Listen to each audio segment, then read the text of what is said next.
More people that got removed from office in the last year because of their pants on their people. All right, I'll take one for the team. Well, in some ways, we should be glad of that. If that's the way we can get rid of it. Although I will have to say that I don't like to back politicians because about a year ago, Mark Sanford was my man. Every time I say that there's somebody out there that I like, that turns out to be the kiss of death. But no, Mark, I always thought Mark was a really smart guy. I've met him, I talked to him, and he broke the very first rule of having an affair. You keep it in the same hemisphere. You don't think people are going to notice that you're gone. He's aside from running for public office, what are some of the low-hanging fruit, the greatest leverage points in terms of your instruction around dismantling the system being the important piece versus just turning over politicians? You got one of these in your folder? We put this together back in 2005. We didn't come out with it until 2006. There are 12 planks in here, and there's a theme each of the planks. What we were trying to do with this freedom and prosperity agenda was control the growth of government, and by doing so, protect your income, protect private property, and put education back in the hands of parents. And I told people back in 2006 when we came out with this, if we can do those two things, I will retire happy. Because once you've done those three things, you cap government, the people are secure in their time, labor, income, and property, and we're educating the next generation to not be the little doofuses that the schools are a lot of times turning into. So that's great on the state level, but on the national level, what would be the low-hanging fruit? Your main requirements for dismantling what was built up over the past years? There's a lot of things being circulated today, and a lot of the things in this freedom and prosperity agenda I think would apply just as well to the federal government. There's a thing in there called the Taxpayers' Bill of Rights. That what that essentially does is it caps government increases in government spending to population plus inflation. Well, if you were able to do that for the federal government to not continue to grow the way it is today, at some point it forces them to start assigning priorities to their state, which is what you want to do. Also, I mean, there's been national, I'm not a big fan of national education initiatives because what they always turn into is a justification for why schools are doing well now. No, I wish one of the national think tanks like Tertium or Tertium or someone like that would come out. And I don't want politicians to do this. I want politicians to be, to be told what to go do. I don't want them coming up with ideas. But if a big free market conservative think tanks could come out with a national version of the freedom and prosperity agenda and then build support for it. It was kind of interesting to me with the Heritage Foundation. Y'all heard of the Heritage Foundation? It's kind of interesting to me. And I'm not taking credit for this. I'm really not. We started the Virginia Institute. The Virginia Institute is a policy organization. That property rights study is what the Virginia Institute does. About 5 years in, I was getting very depressed. And even telling my wife I was ready to throw in the towel. Because it dawned on me that people that we have to fight with in Virginia have so much more money than we do that I did not think that we could ever be successful. Then I got the idea of starting this coalition meeting that meets once a month at the Billy Bear Club in downtown Richmond. And the reason I did that is because we had no money. So to be successful politically, you got to have one of two things. You either got to have money or you got to have the grassroots. If you don't have either, stay home. But we started this coalition meeting, and it started being successful.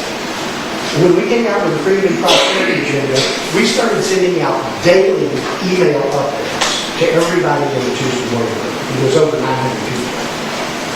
And my life was just bitch and bitch and bitch and bitch.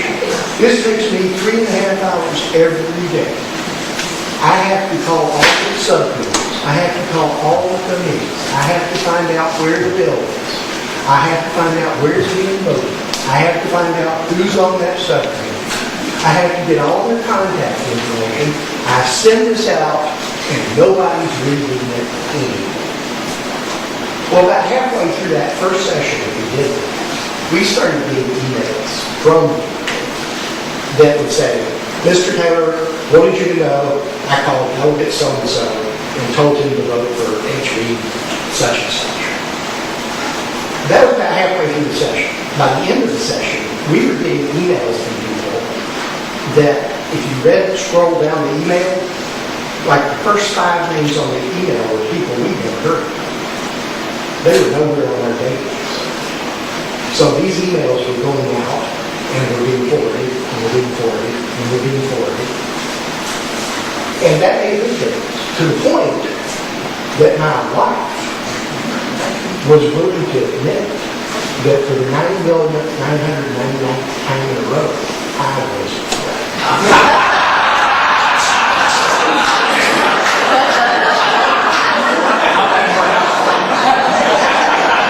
On the couch for about 3 weeks. Yes, sir. Okay, any other questions? Yeah, can you just, and you mentioned Warner briefly and the tax increase during his period as governor. Can you sort of give a bit of a, because you're a tax guy also, can you give a bit of a synopsis of that period of time? Yes, sir. How we got Before that? the grassroots folks were looking at this, and say, how did Virginia, how did Florida manipulate and have the General Assembly go right down the road with the biggest tax increase in Virginia? We were looking at that tax increase, and to begin with, we thought it was a joke. It was a $1.4 billion tax increase.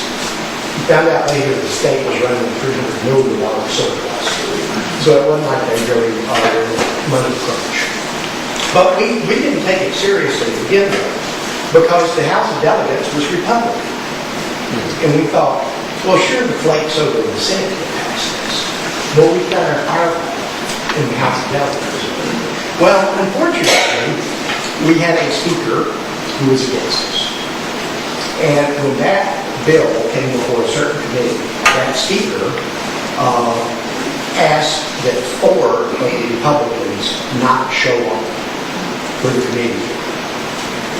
And because they agreed to not show up, the bill was passed out of committee. It got to the floor of the House. And once it got to the floor of the House, 17 Republicans voted for the Democrats to pass it. This was at a time where the Democrats were describing Mark Warner as a complete failure. They were saying he's AWOL, absent without leadership. He's accomplished nothing. And the Republican speaker makes him a national figure because he was able to get that large a tax increase through a Republican General Assembly. And then he became the United States Senator. So it was kind of interesting. The 4 people that took a pass on not showing up to the committee meeting, I was down at the Capitol during that session after they were done their evil meeting. And I'm walking across the grounds of the Capitol, and I hear this voice, John! John!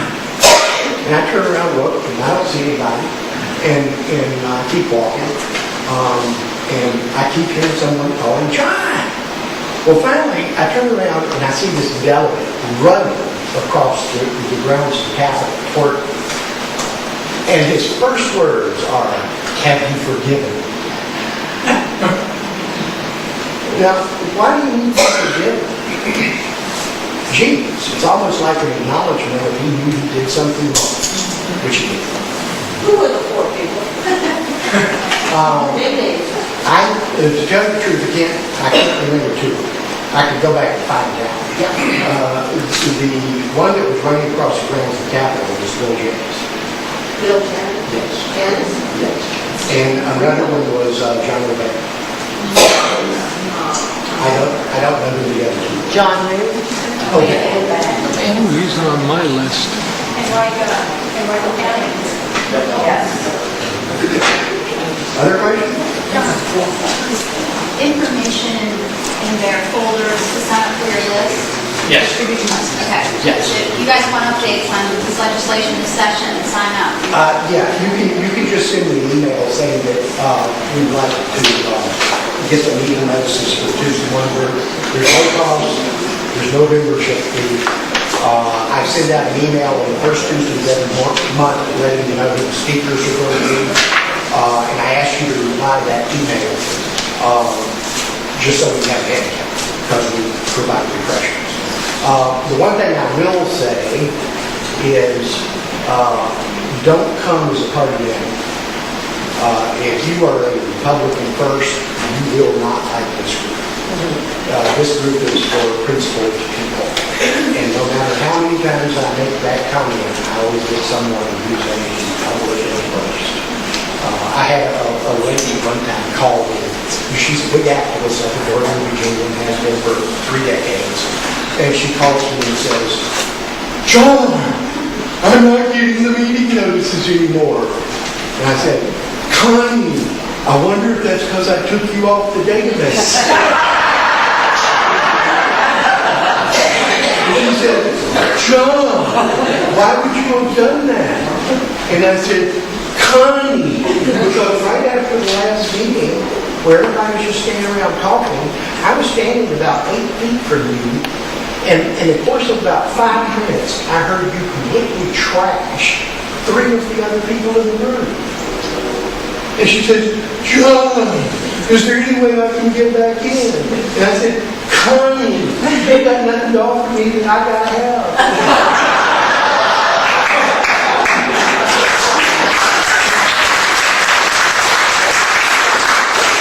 This is a group that I would say is probably about 85% conservative, about 15% libertarian, 100% free market. And when a politician steps out of bounds, we don't care what party he belongs to, we will bash. I just wanted to say that to make sure everybody signs up to get John's updates for what's going on in the General Assembly, because you will know what's coming up, you will know who to call, and those calls usually do make a difference if enough of us do it, especially if you show up at the Capitol. Numbers, big numbers of lobby day, lots of people on the Capitol grounds. That makes a huge difference. Bring your friends, bring your children. Please come. Where a lot of us are brand new and had been asleep at the wheel, and thank God for people like you, John. I think there's 2 other things I haven't need to thank God for. I'm glad to hear I'm on your list. Is that it? I think people probably